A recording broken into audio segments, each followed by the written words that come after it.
25 जून 2025 गुजरात के बनासकांठा डिस्ट्रिक्ट में दंत्याल गांव में रहे सिन्हा भाई पटेल के लिए यह पर्व बहुत ही दुखदायक था, क्योंकि वह अपने हाथों से अपनी 18 साल की बेटी चंद्रिका की चिता को आग देकर आए थे। ऐसे मातम के माहौल में शामिल होने आए पड़ोसी नाते रिश्तेदारों और गांव वालों ने जब चंद्रिका की मौत की वजह जानना चाहा तो सिन्हा दाई ने बताया कि उनकी बेटी हार्ट अटैक से खत्म हो गई है, क्योंकि देश में कम उम्र के लोगों के हार्ट अटैक से डेथ के इंसिडेंट्स इतने कॉमन हो चुके हैं कि इस बात पर यकीन करने में किसी को मुश्किल भी नहीं हुई। एक माँ बाप के लिए सबसे बड़ा अभिशाप होता है कि उनके जीते जी उनकी औलाद उनकी आंखों के सामने से गुजर जाए, और इस केस में तो चंद्रिका की उम्र वैसे भी बहुत कम थी। जिंदगी में मिले इस घाव के दर्द को बढ़ा रहा था यह ख्याल कि 11 दिन पहले ही चंद्रिका ने अपने करियर की नींव रखी थी। पढ़ाई लिखाई में होनहार चंद्रिका का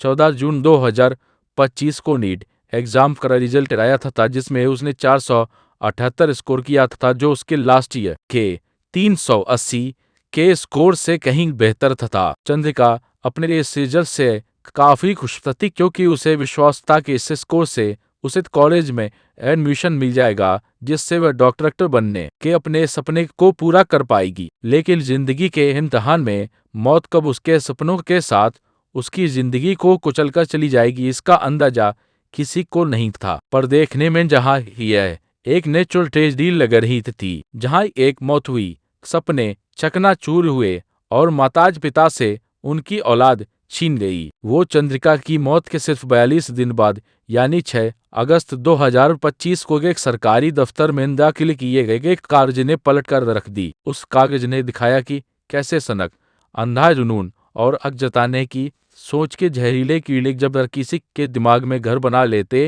हैं तो वह अपनों को ही दुश्मन समझ बैठते हैं और उनकी खुशियों के साथ उनकी सांसें तक छीन लेते हैं। Welcome to the show, my name is Shashwat and you are watching the tragic case of Chandrika Patel. 21 फरवरी 2025 पालनपुर गुजरात। पालनपुर के बस स्टैंड पर खड़ी चंद्रिका हॉस्टल वापस लौटने के लिए बस के आने का वेट कर रही थी। चंद्रिका पालनपुर में नीट एग्जाम की तैयारी करने के लिए आई थी और वहां एक हॉस्टल में रह रही थी। उस दिन बहुत देर तक बस का इंतजार करते करते जब कोई बस नहीं आई तो ढलती शाम और होते अंधेरे के बीच चंद्रिका के पास लिफ्ट मांगने के सिवाय और कोई चारा नहीं बचा था। चंद्रिका लिफ्ट मांग ही रही थी कि तभी वहां बाइक से गुजर रहे 23 साल के हरीश चौधरी ने चंद्रिका को लिफ्ट मांगते देख अपनी गाड़ी रोक दी। चंद्रिका ने हरीश को अपनी सिचुएशन बताई, जिस पर हरीश ने उसे सेफली हॉस्टल पहुंचाने का अश्योरेंस देते हुए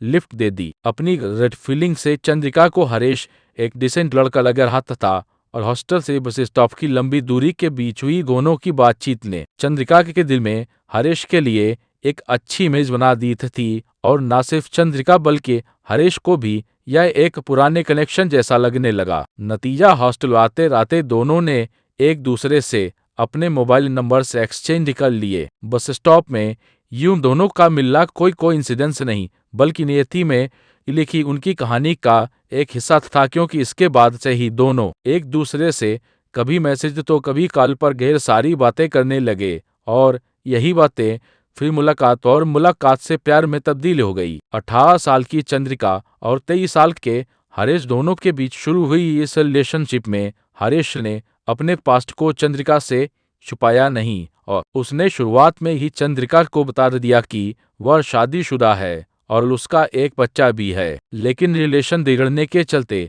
अब वह अपनी पत्नी के साथ नहीं रहता है और न ही उसका अपनी पत्नी से कोई संबंध बाकी है। हरीश की इसी सच्चाई से चंद्रिका न सिर्फ उससे और प्यार करने लगी बल्कि उस पर विश्वास भी करने लग गई थी। गुजरते वक्त के साथ दोनों इस गहराते प्यार के बीच जिंदगी भर साथ निभाने का वादा भी कर बैठे। दोनों साथ में घूमने फिरने भी लगे। कभी वह माउंट आबू गए तो कभी मैसना घूमने चले गए। लाइफ के इस फेस से चंद्रिका बहुत खुश थी। वो दिन भर नीट एग्जाम की तैयारी करती और शाम को फ्री टाइम में हरीश के साथ वक्त बिताती। पर जहां सब कुछ सही चल रहा था वहां 3 महीने बाद खेले गए एक दांव ने चंद्रिका की जिंदगी के किताब के पन्नों को उसकी जिंदगी के आखिरी पलों में तब्दील कर दिया।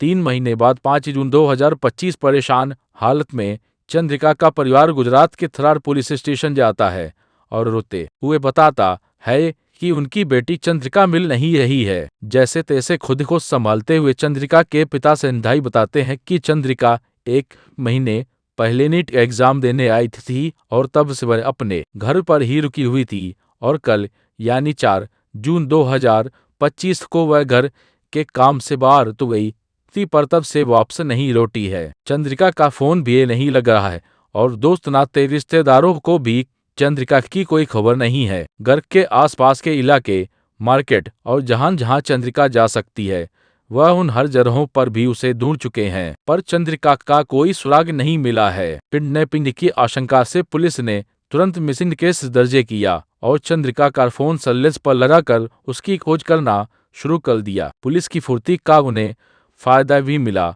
और 2 दिन बाद 6 जून 2025 को चंद्रिका की फोन की लोकेशन गुजरात के अहमदाबाद में दिखाने लगी। लेकिन जब तक पुलिस की टीम वहां पहुंचती तब तक चंद्रिका का फोन अलग अलग लोकेशंस में मूवमेंट करते हुए दिखने लगा और कुछ घंटों बाद उसकी लोकेशन राजस्थान के उदयपुर में दिखाने लगी। यह मूवमेंट उदयपुर पर ही नहीं रुकी बल्कि उदयपुर से उज्जैन, उज्जैन से ग्वालियर, ग्वालियर से जयपुर और फिर 10 जून को राजस्थान के बालासार में दिखाने लगी, जिसके बाद चंद्रिका की लोकेशन में मूवमेंट होना बंद हो गया। इसलिए 12 जून की रात 10 बजे ब्लैक स्कॉर्पियो से पुलिस की 2 टीमें चंद्रिका के भाई हीरा भाई के साथ बालासाहर रिसोर्ट पहुंचे, जहां रिसोर्ट के एक रूम में पुलिस को चंद्रिका के साथ हरेश मिल गया। अपनी बहन को एक लड़के के साथ देख हीरा गुस्से में भड़क उठा। हालांकि कानूनन दोनों बाल थे, लेकिन साथ आई पुलिस ने दोनों के फोन को सीज करते हुए चंद्रिका और हरेश को अलग अलग कार में बिठा दिया, जहां से चंद्रिका को उसके घर भेज दिया गया और हरेश को फरान पुलिस स्टेशन ले जाया गया। Being at the state Gujarat में अल्कोहल के बिना परमिट कंजम्पशन, पोजेशन और सेल पर बैन है और इसी नियम को तोड़ने के चलते हरेश पर काफी पहले केस दर्ज हुआ था, जो पुलिस को पुराने रिकॉर्ड्स खंगालने में मिल गया और इसी पुराने प्रोफेसर एबिटेट लेकर केस के बेसिस पर उन्होंने उसे जेल में डाल दिया। अगले दिन 13 जून 2025 को पुलिस के सामने चंद्रिका ने स्टेटमेंट दिया कि वो अपनी फैमिली के साथ रहना चाहती है, ना कि हरेश के साथ, और इसी स्टेटमेंट को रिकॉर्ड कर पुलिस ने केस को क्लोज कर दिया। केस की फाइल को जितनी शांति से बंद किया गया का उसी जगह से एक ऐसा तूफान उठने वाला था जो कि जिंदगी तबाह करने जा रहा था। 21 जून 2025 को हरेश ने जेल से बेल पर बाहर आते ही अपने लॉयर की मदद से हाई कोर्ट में एक हेबियस कॉर्पस पिटीशन फाइल की। हेबियस कॉर्पस यह इंश्योर करता है कि किसी भी इंसान की पर्सनल लिबर्टी बिना कानूनी वजह के नहीं छीनी जा सकती। आसान भाषा में समझे तो हेबियस कॉर्पस एक ऐसा कोर्ट का हुक्म है जो पुलिस या किसी भी अथॉरिटी से कहता है कि अगर तुमने किसी को रोक कर या कैद कर रखा है तो उसे सामने लेकर आओ और सबूत दो कि तुमने ऐसा लीगली कर रखा है, और अगर तुम वैलिड वजह नहीं दे पाए तो तुम्हें उसको तुरंत रिहा करना होगा। कोर्ट ने पिटीशन अप्रूव करते हुए 27 जून की हियरिंग फिक्स की, जिसमें पटेल परिवार को चंद्रिका के साथ कोर्ट में पेश होना था। लेकिन चंद्रिका से मिलने के अरमान लिए हरेश की दुनिया एक पल में तब बिखर गई जब पटेल परिवार के वकील ने चंद्रिका की जगह उसका डेथ सर्टिफिकेट पेश कर दिया, जिसमें cause of death heart attack लिखा हुआ था। यह सुनते ही हरेश अंदर से शून्य सा हो गया और कोर्ट ने डेथ सर्टिफिकेट की लीगलिटी को चेक करते हुए इस केस को डिस्पोज कर दिया। हरेश को अभी भी विश्वास नहीं हो रहा तथा कि चंद्रिका इस दुनिया में नहीं रही, इसलिए सच्चाई जानने के लिए वह चंद्रिका के घर के आसपास उसके बारे में पता लगाने लग गया, जहां सब ने उसे यही बताया कि 25 जून को उसकी मौत हार्ट अटैक से हुई थी। लेकिन कहीं ना कहीं उसका दिल यह मानने को तैयार नहीं था, इसलिए उसने पुलिस स्टेशन जाकर पटेल परिवार के खिलाफ कंप्लेंट दर्ज करवाई और यह आरोप लगाया कि चंद्रिका का उन्होंने मर्डर कर दिया है। 1 महीने बाद 31 जुलाई को एसपी अक्षय राज मकवाना ने इन्वेस्टिगेशन के ऑर्डर दिए और अगले दिन एएसपी सुमन ने इस केस की कमान अपने हाथों में ले ली।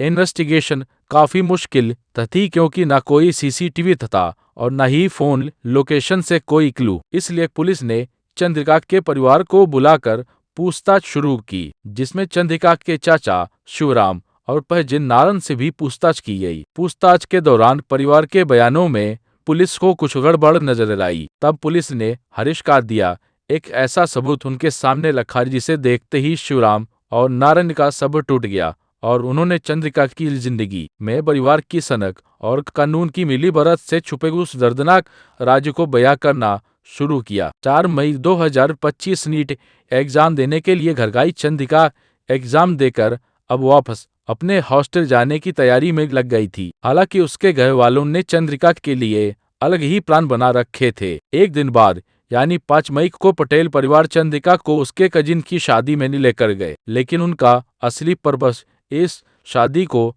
अटेंड करना नहीं बल्कि चंद्रिका को उसके कजिन की वाइफ के भाई को दिखाना था ताकि वह उससे चंद्रिका की शादी की बात चला सके। चंद्रिका को जब इसकी भनक लगी तो उसका मन बैठ गया क्योंकि उसने तो डॉक्टर बने हरीश के साथ शादी करने के सपने सजा रखे थे। शायद इन बीते समय में वो यह भूल रही थी कि उसका परिवार किस विचारधारा का था। पूर्व सरपंच रहे सेंधाबाई पटेल स्ट्रिक्ट और ओल्ड आइडियोलॉजी से इन्फ्लुएंस्ड थे। उन्होंने भले ही चंद्रिका को पढ़ाई लिखाई के लिए बाहर भेज दिया था, पर वह चाहते थे कि उनकी बेटी उनके मन मुताबिक लड़के से ही शादी करें। शादी की बात चलने के बाद से चंद्रिका के बदले हाव भाव और रिएक्शन से उसके परिवार को इसी लड़के से अफेयर चलने का शक होने लगा। वैसे तो बेटियां अपने पिता के सबसे ज्यादा करीब होती हैं, पर इन रूढ़िवादी सोच से घिरे सेनाभाई को चंद्रिका का किसी लड़के से प्यार करना धोखे जैसा महसूस हो रहा था। उन्हें लगने लगा कि जिस भरोसे से उन्होंने अपनी बेटी को बाहर पढ़ने भेजा था वही भरोसा उसने तोड़ दिया था। अपनी बेटी से ज्यादा समाज की फिक्र करने वाले सिंधाभाई को समाज के तानों का डर सताने लगा और इसी वजह से वह चंद्रिका पर बंदिशें लगाने लगे। कभी वह कुछ दिन के लिए उसका फोन अपने पास रख लेते तो कभी घर से निकलने में रोक लगा देते। इतना ही नहीं, वो चंद्रिका पर जोर डालने लगे कि वह उनकी मर्जी के लड़के से ही शादी करेगी। आखिरकार चंद्रिका ने परिवार के इन बेमतल की बंदिशों से परेशान होकर अपनी मर्जी और अपने पसंद के लड़के से शादी करने की बात घर वालों के सामने रख दी। अब ऐसे में समाज की दुहाई ले कर वह रिश्तेदार आ गए जो आग में घी डालने का काम करते हैं। चंद्रिका के चाचा शिवराम ने तो काने मारे कि उन्होंने सबको पहले ही चेतावनी दी थी कि आजकल लड़कियां कॉलेज जाकर बॉयफ्रेंड बनाती है और फिर उनके साथ वो घर से भागकर शादी कर लेती हैं। इन सब तानों का असर सिंधा बाई पर इस कदर हुआ कि उन्होंने चंद्रिका की पढ़ाई पर पूरी तरह से रोक लगा दी और उस पर शादी करने का दबाव डालने लगे। ना उसे कोचिंग और ना ही वापस कॉलेज जाने दिया गया, जबकि एग्जाम के बाद चंद्रिका को हॉस्टल वापस लौटना था। चंद्रिका को उसके सपने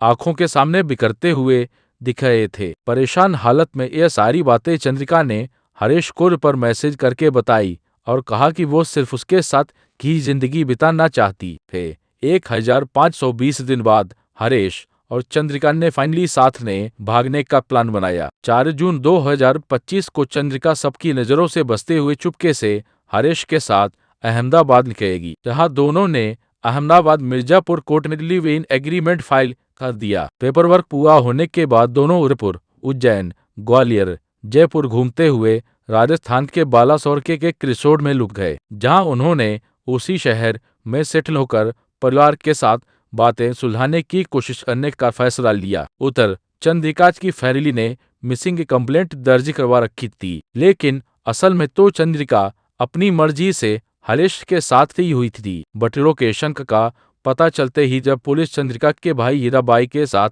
उस रिसोर्ट पहुंची तो उन्होंने बिना वारंट के उन दोनों के फोन को जब्त कर लिया और उन्हें अलग करते हुए सेनाबाई के इन्फ्लुएंस में जबरदस्ती चंद्रिका को उसके घर वापस भेज दिया। गाड़ी में चंद्रिका बार बार कह रही थी कि मुझे अपने परिवार के साथ नहीं जाना, मुझे हरीश के साथ ही रहना है, पर बालिग होते हुए भी उसकी एक नहीं सुनी गई। पुलिस ने उसे उसी घर में छोड़ दिया जहां से वह अपनी मर्जी से निकली थी। सेनाबाई पटेल के प्रेशर में पुलिस ने हरीश के खिलाफ पुराने रिकॉर्ड्स खोदने शुरू किए और जब उन्हें कुछ बड़ा हाथ नहीं लगा तो उन्होंने उसके पुराने प्रोफेसर हेबिटेट लिखकर केस के चार्जेस को उठाकर उसे जेल भेज दिया। सिंस पुलिस को यह केस क्लोज करना था, इसलिए 13 जून 2025 को पुलिस चंद्रिका को स्टेटमेंट रिकॉर्ड करने के लिए स्टेशन बुलाती है, लेकिन चंद्रिका एक ही बात कहती है कि उसे हरीश के साथ ही रहना है। पर पुलिस चंद्रिका की मदद करने की बजाय सेंधाबाई पटेल के साथ मिलकर चंद्रिका पर ही दबाव बनाने लगती है और कहती है कि अगर उसने अपना स्टेटमेंट नहीं बदला तो उसकी जिद का खामियाजा हरीश को भुगतना पड़ेगा, क्योंकि वह उस पर फर्जी केस डालकर उसे हमेशा के लिए जेल में सड़ा देंगे। आखिरकार यह पैतरा काम कर जाता है और दिन भर मिली धमकियों से टूटकर चंद्रिका हरीश की फिक्र और उसे बचाने के लिए मन मारकर यह स्टेटमेंट देती है कि वह अपनी फैमिली के साथ रहना चाहती है। अगले दिन 14 जून 2025 को चंद्रिका का नीट का रिजल्ट आया, जिसमें उसने अच्छा स्कोर किया था और उसे यकीन था कि उसको कोई ना कोई कॉलेज मिल ही जाएगा।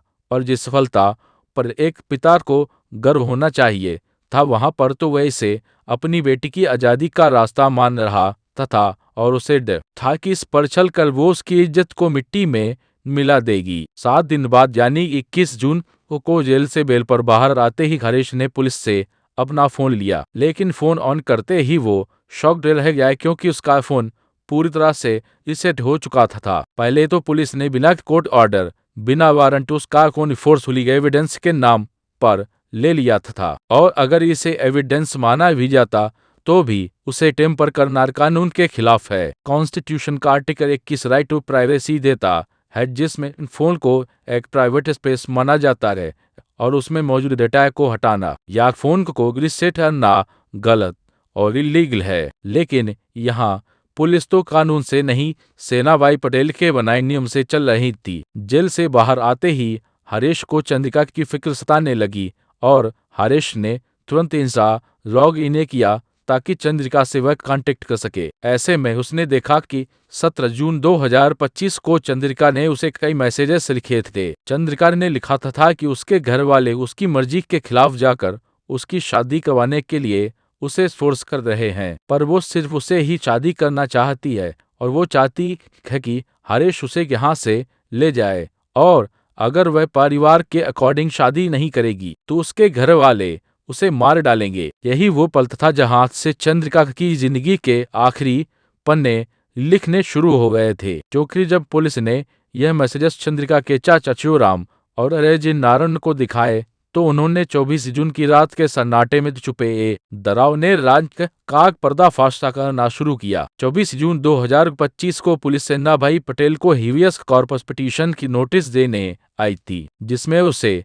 अपनी बेटी चंद्रिका को 3 दिन बाद यानी 27 जून को कोर्ट में पेश करना था। इस बात से वाकिफ होते ही सिंधा भाई को डर लगने लगा कि कहीं उसकी बेटी कोर्ट में उसके खिलाफ गई तो वह उस लाइन को क्रॉस कर देगी जो नाकाबिले बर्दाश्त होगी।